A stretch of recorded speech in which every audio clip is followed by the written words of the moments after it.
Assalamualaikum warahmatullahi wabarakatuh.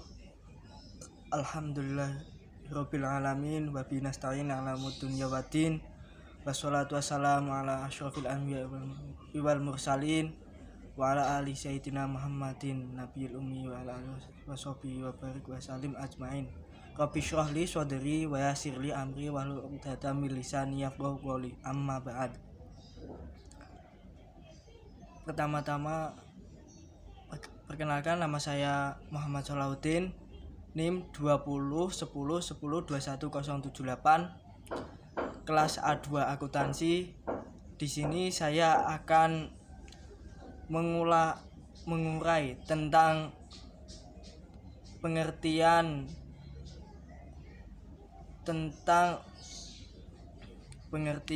manajemen dan organisasi.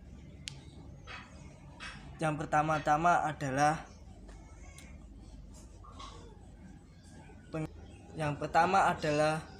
membahas tentang pengertian dan fungsi-fungsi manajemen.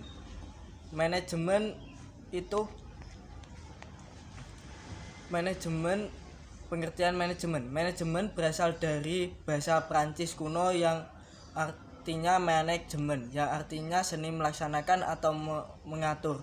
Menurut Harry Parker Follen, manajemen sebagai seni menyelesaikan pekerjaan melalui orang lain. Definisi ini berkaitan bahwa seseorang manajemen bertugas mengatur, mengarahkan orang lain untuk mencapai tujuan organisasi. Istilah manajemen mengandung 3 pengertian, yaitu manajemen sebagai suatu proses, yang kedua manajemen sebagai kolektivitas orang-orang yang melakukan aktivitas manajemen, yang ketiga manajemen sebagai suatu seni atau art dan sebagai suatu ilmu pengetahuan. Fungsi-fungsi manajemen. Fungsi manajemen adalah elemen dasar yang akan selalu ada dan melekat di dalam proses manajemen yang akan dijadikan acuan oleh manajemen dalam melaksanakan kegiatan untuk mencapai tujuan.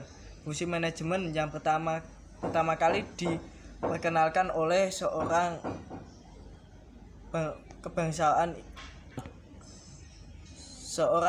kebangsaan Prancis yang bernama Henri Fayol pada abad ke-20. Ketika itu ia menyampaikan 5 fungsi manajemen, yaitu merancang, mengorganisasi, memerintah, mengordinasi, dan mengendalikan. Namun saat ini kelima fungsi tersebut telah diringkas menjadi 4 bagian. Yang pertama, perencanaan atau planning adalah memikirkan apa yang akan dikerjakan dengan sumber yang dimiliki. Yang kedua, pengorganisasian atau organizing dilakukan dengan tujuan membagi suatu kegiatan besar menjadi kegiatan yang lebih kecil. Yang ketiga, pengarahan atau directing adalah suatu tindakan untuk mengusahakan agar semua anggota kelompok berusaha untuk mencapai sasaran sesuai dengan perencanaan.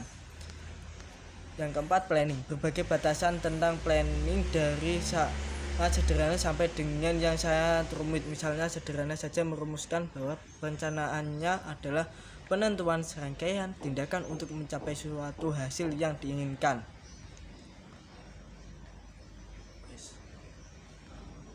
Prinsip-prinsip manajemen. Salah satunya tokoh yang membahas mengenai prinsip-prinsip manajemen ialah Henri Fayol. Adapun 14 prinsip manajemen menurut Fayol ialah sebagai berikut. Yang pertama, pembagian kerja. Pembagian kerja dalam suatu badan sangat diperlukan untuk membedakan seorang dalam suatu perusahaan, apakah ia pemimpin, pelaksana, staf, dan lain sebagainya. Yang kedua, kekuasaan, wewenang, dan tanggung jawab. Setiap pejabat pemimpin dalam suatu badan tertentu harus memiliki kekuasaan, tanggung jawab. Kekuasaan wewenang ialah hak untuk mengambil keputusan.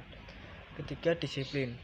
Disiplin merupakan sesuatu yang menjadi dasar bagi kekuasaan suatu perusahaan. Setiap pihak yang terlibat dalam suatu badan tersebut. Kesatuan perintah. Untuk melancar pencapaian tujuan perlu adanya kesatuan dari perintah atasan kepada bawahan. Kesatuan arah. Dengan prinsip kesatuan arah dimasukkan kepada kepala dan pegawainya tidak boleh bertentangan antara satu dengan yang lainnya. Kepentingan individu harus berada di bawah kepentingan umum prinsip ini dimaksud bahwa kepentingan umum atau perusahaan secara keseluruhan harus berada di atas kepentingan pribadi. Pembayaran upah yang adil dalam pemberian upah kepada pegawai harus adil dan tidak berat sebelah dan tidak memberatkan pihak satu dengan yang lainnya. Pemusatan suatu wewenang dapat dipusatkan dan didelegasikan kepada pejabat-pejabat tertentu. Rantai skala atau skala chain. Dengan prinsip ini dimaksudkan bahwa garis wewenang dalam suatu organisasi haruslah jelas. Tata tertib dalam melakukan suatu usaha harus ada ketertiban baik secara material maupun orang-orang, sehingga ada aturan yang harus dijalankan. Keadilan agar setiap bawahan setia kepada atasannya, maka masing-masing atasan harus mempraktekkan keadilan tersebut. Stabilitas pegawai. Keberadaan pegawai harus dijaga kestabilannya, jangan terlalu sering pergantian pegawai. Inisiatif. Setiap orang atau pegawai diberi kesempatan untuk mengungkapkan atau menjalankan inisiatifnya. Jiwa kesatuan. Pada diri setiap pegawai atau manajer perlu dinamakan jiwa kesatuan. Tujuan prinsip manajemen.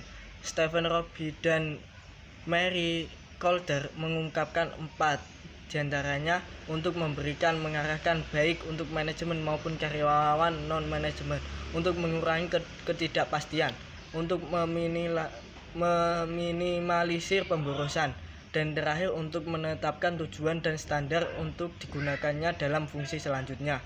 Elemen prinsip manajemen terdapat 2 elemen penting, yaitu sasaran atau goal dan rencana itu sendiri. Sasaran adalah hal yang ingin dicapai oleh individu, grup, atau seluruh anggota. Sasaran memandu manajemen, membuat keputusan dan membuat kriteria untuk mengukur suatu pekerjaan. 3. Sarana manajemen yang diantara lain memuat manusia. Manusia merupakan faktor yang paling menentukan dalam sebuah manajemen. Dan yang kedua, money atau uang adalah salah satu sarana yang tidak dapat diabaikan, yang merupakan nilai tukar sebagai alat tukar. Yang ketiga, material atau bahan merupakan komponen yang diperlukan dalam kegiatan manajemen. Yang keempat, mesin. Dalam kegiatan manajemen, mesin merupakan sarana yang sangat diperlukan.